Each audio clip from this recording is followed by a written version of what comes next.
On the morning of October 10, 2025, the city of Tampa, Florida, found itself at the center of a storm. The air was thick with anticipation as journalists, camera crews, and concerned citizens gathered outside a government building, waiting for answers. The Justice Department had called a press conference, and the mood was tense. Everyone sensed that something significant was about to unfold. At the center of the commotion stood Benny Johnson, a well-known conservative influencer. But today he wasn't just a commentator or a public figure. He was a victim, thrust into the spotlight by a chilling act of intimidation. Johnson revealed to the assembled press a graphic and deeply disturbing death threat that had been sent to him and his family.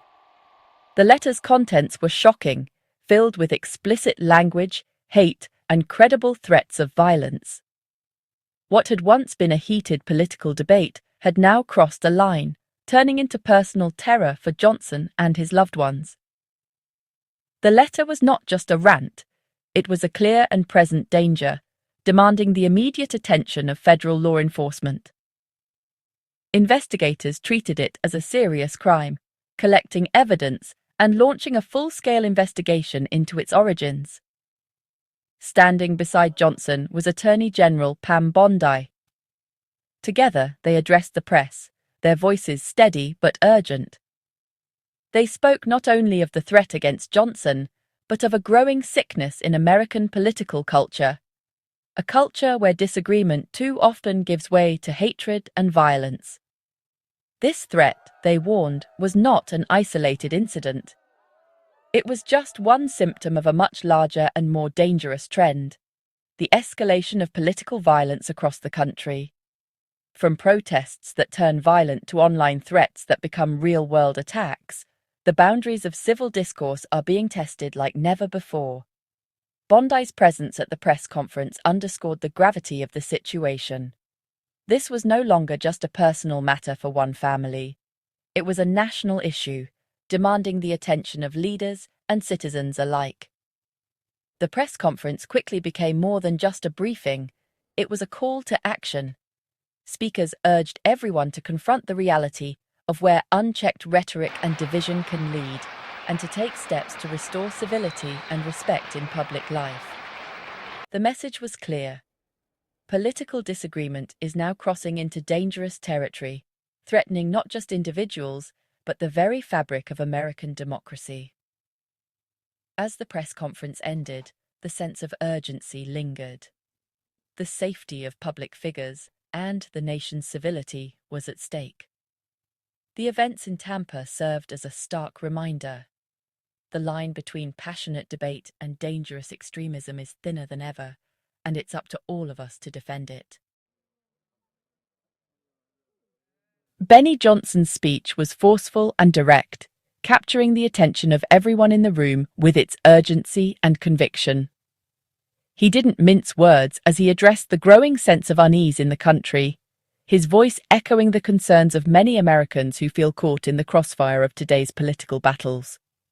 Johnson pointed to the rise in threats and hostility, blaming it on the increasingly inflammatory rhetoric coming from both political leaders and the media. He argued that this kind of language doesn't just stay in the headlines. It seeps into everyday life, making violence and intimidation seem almost normal, even acceptable to some. Framing his own ordeal as a battle of good versus evil, Johnson urged Americans to resist the temptation to accept intimidation as a new normal. He called on people to recognize the stakes, warning that the soul of the nation was at risk if citizens allowed fear and hatred to take root. He warned that targeting conservatives and Christians had become a calculated political strategy, one that was having real-world consequences for families, communities, and the country as a whole. Johnson emphasized that these attacks weren't just about politics. They were about values, faith, and the right to speak freely. Johnson's message was clear. This could happen to anyone who dares to speak out, regardless of their background or beliefs. He urged people not to be complacent, reminding them that silence in the face of intimidation only emboldens those who seek to divide. Refusing to be silenced Johnson called for a moral awakening across the nation. He insisted that the answer was not more violence, but rather courage, unity, and a renewed commitment to the principles that define America at its best. His words struck a chord with many who worry that the toxic climate is spiraling out of control, leaving people searching for hope, leadership, and a way forward in these challenging times. Attorney General Pam Bondi took the podium with a clear message. Threats will not be tolerated. She announced the arrest of a suspect, crediting the FBI and Postal Inspection Service for their swift action.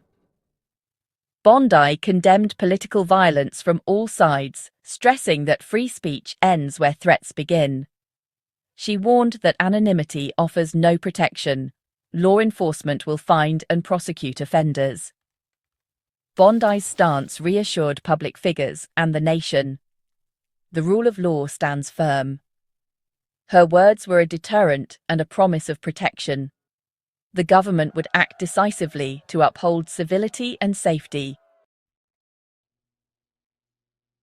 The suspect at the center of this case was George Russell Isbell Jr., a 69-year-old resident of Sandiego. For years, Isbell had lived a quiet, almost invisible life, rarely drawing attention to himself in his suburban neighborhood. Neighbors described him as withdrawn, someone who kept to himself and rarely interacted with others. But beneath this unassuming exterior, a much darker side was about to emerge. Isbell, a reclusive figure with few close acquaintances, was arrested by authorities several weeks after he mailed a threatening letter that would shock the community.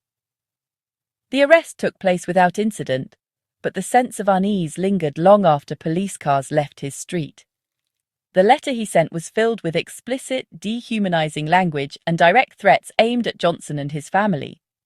Investigators were disturbed by the intensity of the words, which left no doubt about the seriousness of the threat. The letter's contents painted a picture of someone consumed by anger and resentment. During questioning, Isbell admitted to sending the letter, but he struggled to explain what had provoked him. His answers were vague, revealing a disturbing, unfocused rage that seemed to have built up over time. Detectives noted his confusion and lack of remorse, which only deepened their concerns about his state of mind. Now, Isbell faces a serious federal charge that could result in up to 5 years in prison if he is convicted. The legal consequences reflect the gravity of his actions, and prosecutors are determined to send a clear message that such threats will not be tolerated. At his first court appearance, the judge ordered Isbell held without bond, citing the genuine fear and distress he had instilled in his intended victims. The courtroom was tense, with security officers on high alert as the details of the case were read aloud. Isbell's case stands as a stark warning. Isolated anger, when fueled by the toxic rhetoric often found online, can quickly erupt into real-world danger. The digital age has made it easier for such resentment to grow unchecked, sometimes with devastating consequences. The legal system's swift and decisive response underscored the gravity of threats like these, reminding us all of the importance of vigilance and the need to take every threat seriously, no matter the source. The investigation showcased meticulous law enforcement work. Postal inspectors traced the letter's origin, narrowing the search to Sandiego. The breakthrough came from fingerprints on the letter, matched to Isbell in national databases. This forensic evidence secured the arrest warrant. Isbell confessed, but his vague motives highlighted the dangers of generalized rage. The case proved anonymity is an illusion, and law enforcement can reach anyone. The Johnson family's relief was matched by a public reminder of law enforcement's reach. Isbell's arrest revealed a pattern. Agents found more threatening letters at his home. His targets spanned both parties, senators, governors, and members of Congress. The threats were specific, sometimes mentioning officials' families, showing chilling premeditation. Isbell's attorney claimed free speech, But the menacing details undermined that defense. Neighbors described him as a recluse, his rage hidden until discovered by investigators. The case exposed the unpredictable threat posed by isolated, radicalized individuals. The press conference came amid a wave of political assassinations. Attorney General Bondi referenced the recent killings of Charlie Kirk and Reppers Melissa Hortman, underscoring the bipartisan danger. The threat against Johnson echoed the violence that claimed his friend Kirk. These tragedies forced a reckoning. Words can lead to deadly consequences. The fear among public figures is now pervasive. The line between rhetoric and violence has blurred. The event was a plea to de-escalate before more lives are lost. America stands at a crossroads, civility or chaos. U.S. Attorney Gregory Kehoe delivered a blunt warning. Write a threat and you will be prosecuted. The Justice Department's message was clear: anonymity will not shield offenders from consequences. Mailing a threatening communication is a federal felony with severe penalties. Isbell's detention without bond signaled the seriousness of such crimes. The legal response reinforced that political violence is unacceptable. The press conference was about more than one case. It was about protecting democracy. The rule of law, not fear, must decide political outcomes. The Johnson case is a warning of a dangerous trend. Political violence fueled by years of escalating rhetoric. Social media and partisan media amplify outrage, eroding shared values and normalizing aggression. Leaders' words matter. When they dehumanize opponents, some followers take it literally. Restoring civility is essential for national survival. We must relearn to disagree without hate, debate without threats, and challenge ideas without violence. Responsibility falls on everyone, especially leaders, to lower the temperature. The tragedies of Kirk and Hortman are urgent wake-up calls. Our democracy's future depends on choosing debate over violence, ballots over bullets.